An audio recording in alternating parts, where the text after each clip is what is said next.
The city of Virelle was made of glass and shadow. Each rooftop gleamed like frozen starlight, but the alleys ran deep, too deep, swallowed by a kind of dusk that never lifted. People here walked like they were afraid of being seen by something beneath the stones. And maybe they were right.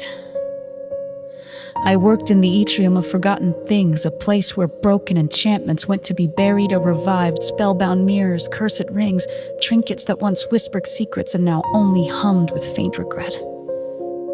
It was quiet work, dangerous too, but I preferred danger. I could hold in my hands until the man with the silver eyes arrived. He didn't knock, just stood in the doorway as if he'd always been part of the room, holding a cracked locket and wearing grief like a second skin. His voice was low when he spoke. They said you could restore memories. I took the locket and turned it over in my palms. The magic inside had curdled too many layers of erasure. Whatever had been sealed was resisting violently. I told him it wasn't safe. He didn't argue. Just said, then start with mine. I should have refused. His aura flickered with something old, something unfinished, but his eyes, they were full of something I'd nearly forgotten how to read. Hope. His name was Care, or so he said. The locket didn't agree. The first time I read his echo, I saw fire, a tower collapsing, a scream torn from my own lips, and then his hands wrapped around mine, whispering, if I forget, promise me you'll remember. I stumbled back. I didn't tell him what I saw, not yet. Some truths are like knives. You have to know where to cut or they'll bleed you both dry. Instead, I began the process, slowly, gently, unraveling the curses wrapped around his soul like vines. Each night he came back with more questions, and each night I found fewer answers I wanted to give, because I remembered things I shouldn't have.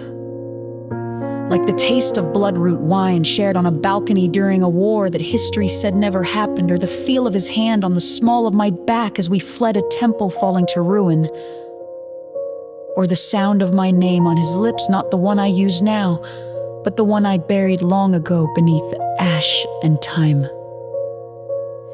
I didn't tell him any of it, but I think he knew. One night, during a storm that cracked the sky open like a wound, he asked, "What if I'm not someone worth remembering?" I didn't answer with words. I kissed him.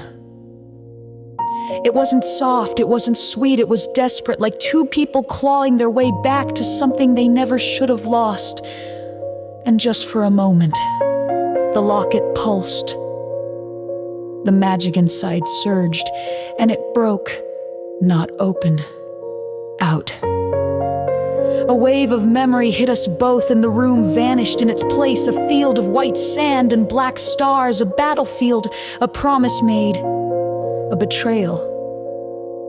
And my face older, blood-stained, mouth trembling, whispering the spell that would tear his soul in two, because he had chosen power. Because he had chosen them, because I had loved him too much to let him die for it. I shattered his memory with my own hands. I chose to make him forget me, to give him a chance at another life, another path. And in doing so, I condemned us both to repeat the story we were never brave enough to finish. When the vision ended, he was on the floor, breath ragged, staring at me like I'd just set the world on fire again. "You did this to me," he said. I nodded.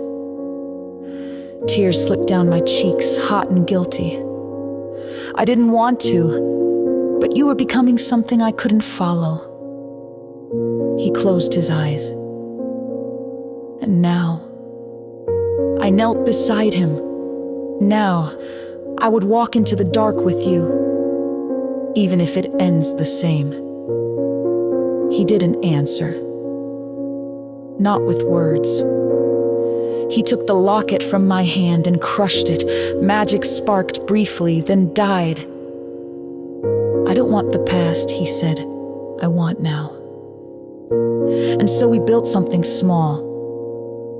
A life not shaped by who we had been, but by who we chose to be this time. He still wakes some nights shaking, calling a name that isn't mine. And I still keep a blade under the pillow just in case the past decides to return. But when he holds me, I don't feel like a ghost. I feel like a beginning. And sometimes when the rain glows faintly gold instead of silver, I wonder if the gods have finally stopped watching. Or if, for once, they're just letting us be.